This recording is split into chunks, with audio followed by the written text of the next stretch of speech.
be on after me. So, just give me a second.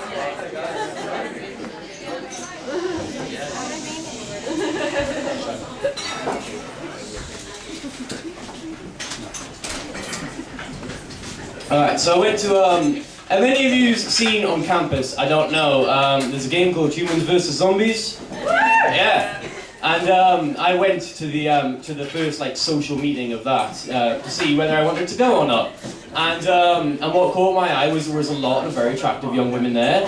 So I went, they're here and I'm here and they must like this sort of thing, so that's a common ground, you know. We'll have a good conversation.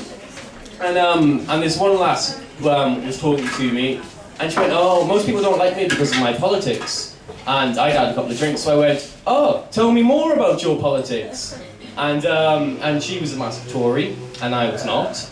And we had this discussion for a couple of hours, and every other girl around the room left.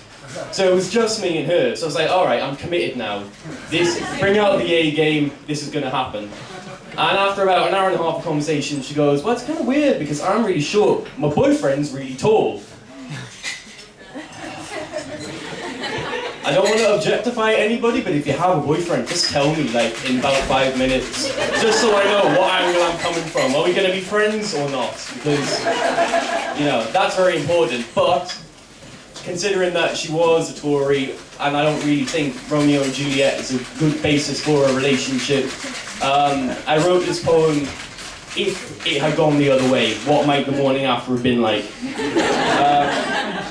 So this is called The Craven. Once upon a morning early, from bed I stumble, eyes all blurry, a product of too many pints on the night before.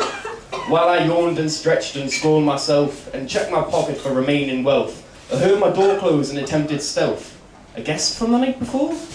If only I could remember. We went to a club solely for members, but I had a friend who could get us through the doors. Down the stairs I wander, breakfast calls me yonder. Outpaced by snails I ponder, who was here the night before? There are no clues, there are no clothes upon the floor. But on the kitchen table sits a warning that I miss. As I've had my morning tea, cracked the eggs and got the whisk, there is a paper on the table, one that wasn't there before. Hesitantly, I cast my eyes towards the door. This paper I despise, a putrid melting pot of lies. I lift my head and cry, who left the Daily Mail on my kitchen table? I stand to leave the paper, or at least that is my aim, but I find I can't ignore the words written on its frame, or the writer dancing like a puppet in the devil's domain. As I read it, I feel wretched, sick and sad and feeble, desperate, as the headline reaches out and clocks me on the jaw, quoth the Daily Mail. Is political correctness giving your pension cancer?